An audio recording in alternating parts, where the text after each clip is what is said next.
আসসালামু আলাইকুম বন্ধুরা, আমি মোহাম্মদ লিটন মল্লিক বলছি ঢাকা থেকে। তো বন্ধুরা, আজকে আমি একটা আলোচনা করব খাবারের বিষয় নিয়ে। এই যে আমরা ভালো খাবারের খুঁজে যে আমরা সবসময় ছুটি, কারণ ধরুন চকবাজার অনেক কিছু খাবার আছে যা পুরনো ঢাকার গর্ব। এগুলো কিছু দোকান আছে 12 মাস তারা জিনিসপত্র বিক্রি করে, কোয়ালিটি খুবই ভালো থাকে। আর রমজান আসলে, রমজান মাসে তাদের একই খাবার অনেকের কোয়ালিটি নষ্ট হয়ে যায়।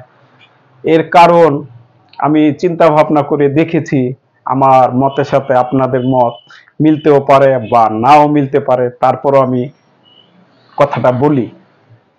যেমন অনেক খাবার আছে যা 12 মাস তাদের কোয়ালিটি ভালো থাকে, কিন্তু এই রমজানে অতিরিক্ত চাপের কারণে সেই খাবারগুলো আর তেমন একটা ভালো থাকে না। আমি কোনো দোকানের নাম বলবো না, যেমন 12 মাস তাদের খাবার আমরা মাঝে মধ্যে খাই, খাবারের কোয়ালিটিটা খুবই ভালো থাকে।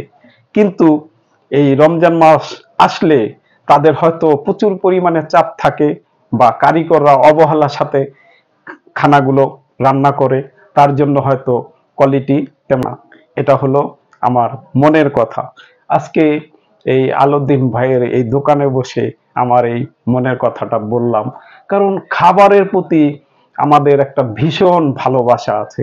যেমন আমি খাবারে রিভিউ করি না, কিন্তু খাবার আমাকে, ভালো খাবার যেখানে যেখানে আছে, যেমন শাসাবের বিরিয়ানি, তারপরে আনন্দ বেকারি কিছু খাবার, বোম্বে, এই ধরনের অনেক দোকান আছে, যেমন হানিফ।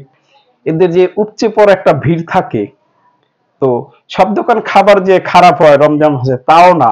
কিছু কিছু খাবার আমার কাছে মনে হলো এবছর আমি, যেমন সেই খাবারগুলো আমি ভীষণ ভালোবাসি। হাজির বিরিয়ানি, নান্না বিরিয়ানি, শাসাবের বিরিয়ানি খুবই কম খাই, কিন্তু সেটা ঐতিহ্যবাহী খাবার। তারা পুরনো আমল ধরে রেখেছে, তাদের তাদের বাক্সের ভিতরে কোনো লেবেল নেই, বা কোনো কিছু প্রচারণা নেই। অনেক ইউটিউবার, ফুড ব্লগার চকবাজারে রমজান মাসে আসে, তারা খাবার নিয়ে রিভিউ করে, হইচই ফেলে দেয়। আসলে তারা অনেকেই ভালো খাবার কোথায় কোথায় বিক্রি হয় এই পুরনো ঢাকায়, যেমন আমাদের লালবাগে এই মদিনা মিষ্টান্ন ভান্ডার, তাদের যে খাবার আমি ছোটবেলা থেকে খাই, কখনো কোয়ালিটি খারাপ হয়নি। এমনকি রমজান মাসেও তাদের কোয়ালিটি ভালো আছে, এটা আমার কাছে মনে হয়েছে। কারণ খাবারের প্রতি আমার একটা ভীষণ ভালোবাসা আছে।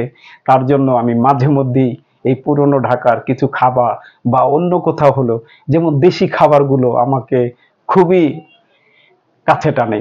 যেমন দেশি মুরগি আমি হাট থেকে কিনে রান্না করে খাই, সেটা একটা আনন্দ, তৃপ্তির সাথে খাই। কারণ খাবারের প্রতি আমার একটা ভীষণ ভালোবাসা আছে। কিন্তু আজকে এই আলোচনা করার বিষয় হচ্ছে আমার, যে রমজান মাসে অনেকেই কিছু খাবারের কোয়ালিটি নষ্ট করে ফেলে। কারণ এটা আমার চিন্তা ভাবনা করে আমি দেখলাম যে খাবারের কোয়ালিটি যে নষ্ট হয়, তার জন্য দায়ী আমরা নিজেরাই। কারণ আমাদের ঘরে তেমন একটা কিছু রান্না করতে চাই না, বেশিরভাগ আমরা রেডিমেড খুঁজি। তো এই সুযোগে তাদের তো বিশাল একটা খরচ আছে, তাদের স্টাফ খরচ আছে, দামি দামি দোকান, তার জন্য তাদের তাদের খাবার দামও বেশি নেয়, আর কোয়ালিটিও তেমন একটা ভালো থাকে না, দিন দিন হারিয়ে যাচ্ছে। তো এই কারণে আমরা কিন্তু ভালো খাবার থেকে বঞ্চিত হচ্ছি। আর সবার ভাবা উচিত যে বাহিরের খাবারের চেয়ে ঘরের খাবারই ভালো।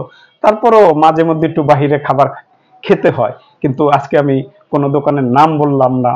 পুরনো ঢাকার অনেক খাবারই আর আগের মতো নেই, কারণ আমার মনে হয় সেটা আমাদের ভিড়ের কারণে আমরা একটু বেশি কেনাকাটা করতে চাই।